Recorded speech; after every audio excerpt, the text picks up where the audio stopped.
Hey there friends, what's going on? It's Codiak here, back for another new game breakdown, and this one I'm excited about. Now, if you don't know this about me, I love casual city building sim type games.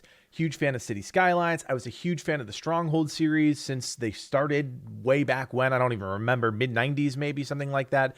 And just loving that genre in general. Banished. I loved Banished. I love playing it with mods. I love RimWorld. So basically, that entire genre, everything that it encompasses, I love. And I was really excited when I heard about this game, Manor Lords. There was a trailer, I think in the middle of the summer, that really popped off and really intrigued me. It was a medieval city building sim, and that's pretty much everything that I love in a video game. I love the Renaissance, I love medieval period games, I love city builders, and the intricacy of what this game looks to offer is impressive. So on September 22nd, the team behind Manor Lords created a new trailer, a gameplay overview trailer, and I really want to take a look at it with you guys because I'm just so excited about this game. There is so much to unpack here. The thing about this new game breakdown that I'm not going to do, I don't want to play this trailer and just let you listen to it because it's a very slow trailer. So while the trailer's going on, and this is just to avoid a 20-minute video. I know you guys don't like 20-minute videos, so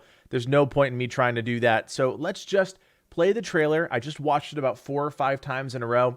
I want to talk to you guys about all of the systems that you're seeing. And of course, if you want to check out the trailer yourself after the fact, I'll leave that link below so you can see what Manor Lords is all about. So let's dive in and check out the game.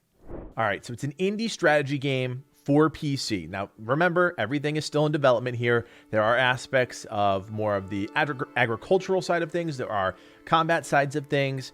And the real thing that I want to take away, from this trailer right off the bat is how beautiful this building system works. It looks so fluid, where most games are kind of blocky or based on a grid. The cool thing about Manor Lords is that it's not, and it's very fluid, and creating a town feels more like an organic process than anything else. Now, there's so much to see in every single one of these slides, and we could pause it, we could go into every single detail, but being a super early access game, that's a lot to really rest our laurels on. One thing I do want to talk about here is the region development. This is an RPG-esque progression system for your region. You can see all sorts of categories around the screen right here, you know, from the butcher blade on the left to the mushrooms on the right to the wheat on the bottom. You know that all of these different aspects of medieval culture are going to be explored through your various town and region progressions. So, and these are really cool things. You can see him going over beer flavoring here.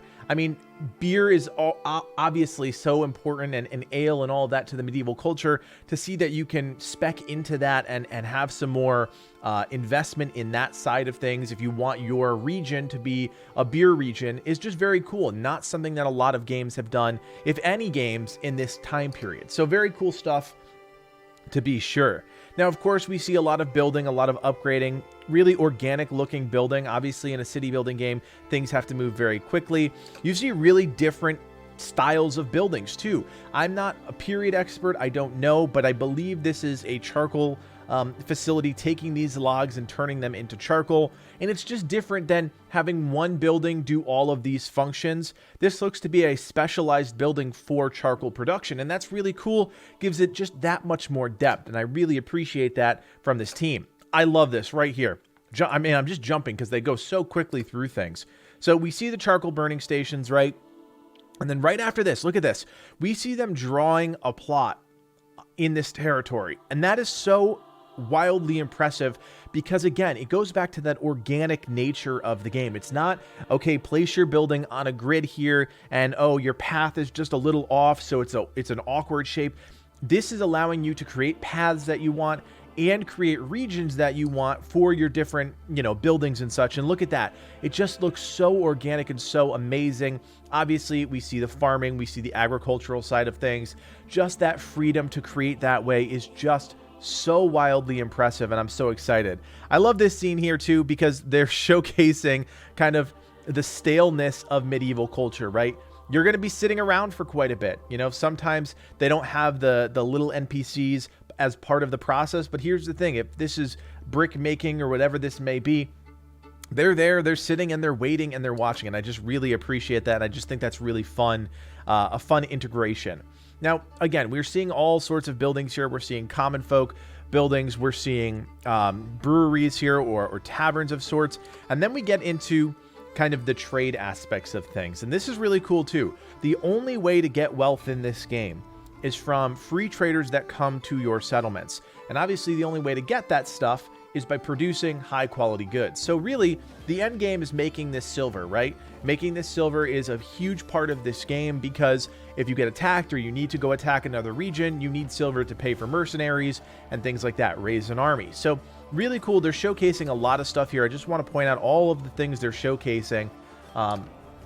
Iron ore, wool, ale, malt, honey, wax, salt, clay, yarn, linen cloth, saddles, salted meat, royal meal. I mean, look at how much stuff is in this game. I mean, if you ever played Banished, and that was one of my favorite games in this genre, you know, the base game had about 10 trade goods. Now, with expansions and with mods, I should say, with mods in the game, you could expand that tenfold. And that's what Manor Lords is looking to do right from the get-go. So very, very ambitious trade system in the game. And again, it's all about producing those goods. By producing those goods, you put them at your market stall here, and then hopefully those free traders are going to come to you. And this is an example of the free trader right here. The more you have, the better stuff you have at a fair price. Apparently, the more traders you're going to get. There's a market attractiveness to your settlement. So this is the way that you gain wealth in the game.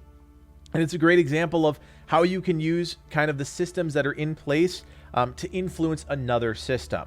Now, we did, of course, have to talk about taxes in the game, which is always something that people want to talk about in these medieval style games. There are tax collectors, but the taxes aren't just, okay, 10%. It's taxing different portions of your region, whether it be something that goes towards the church or goes towards the geld. I don't exactly know what a geld is, but it's got a picture of community, so I think that's a community-based tax. The Hera Geld looks like it's some sort of building, so maybe that's a trade, you know, like a facilities tax of sorts. And then we have the Tith, which is the religious type of tax. So all these different tax structures in the game definitely going to influence other systems. We see at the bottom of the screen here a loyalty change. Obviously, when you tax people, they get pissed off. So having that kind of integration in a game like this is so important. We don't know a ton about the taxation system yet. Oh, there's the geld. Basic tax collected per head. So I wasn't wrong. Actually, I was kind of wrong. And then here's the Hair Geld, a tax gathered for upkeep of mercenaries. So this is a tax for certain things, not a tax of certain things. So the geld goes towards keeping your, population good. The hair geld goes towards keeping your mercenaries good. The Tith, like I said, is to influence the church, and it gives you some influence. So all these different types of tax structures in the game. We've got other things here: banalities, trade tax, war tax. So very cool multi-layered tax system that ties into other portions of your region. And I just want to say, I know we're talking about taxes. Taxes are boring. We get it. But just look at the graphics and the visuals of this game. Absolutely stunning. Something that I don't think we've seen from a medieval period game, especially in this genre. This genre particularly. I think there are other games that have done great graphics for medieval style games, but not in the city building, casual sim environment. So I'm really excited about that. The game is looking beautiful, ambitiously beautiful. I mean, even the, animations of the deer swinging on the back of the guy there just looks great. Now, there's, of course, seasons and other territories that we have to consider. We see that there's some sort of diplomacy system up top here. We do see various markers around the map. They did not go into this very deeply in this trailer, but you can claim territories. You can claim with your religious influence, or you can claim based on your diplomacies. And, of course, different territories are going to offer different things. So really excited to see how this entire system unfolds. This is such a big part of the Stronghold series. Stronghold has never broken out of its shell that it created way back when. It's pretty much the same game, which means there's a big open void for a game like Manor Lords to really do well. And of course, a lot of it comes down to the combat, which we're starting to see here. 3 different tiers of combat. We've got 3 different levels, if you will. We've got the Peasant Militia, which basically, and I love this, you can form them and they'll grab whatever tools around them. You'll get them with hammers and picks and, wood cutting axes, and I love that. It's such a great detail. You see them kind of gathering here, and you'll see a close-up in 1 second of all the different weapons. So this is the basic tier, the bottom line tier for these types of militiamen, and then we have the mercenaries, and you can see there's different types of mercenaries. They bring something different to the table. This is a spear battalion. Love the armor. The look is just so fantastic. And then of course you can raise your own army, which is really cool. A king's army. You can customize your knights to look the way that you want. And of course, this is obviously exactly what most people want when they're playing a game like this. They want to be able to raise their own army. They want to storm into battle on their steeds, take over territories. And if Manor Lords can get that right, on top of all the other exciting stuff that they're promising, this is going to be an absolutely fantastic game. I cannot wait to try this game. I am so pumped for these developers. They're slowly releasing stuff, so like I said, check out their website, check out their Discord.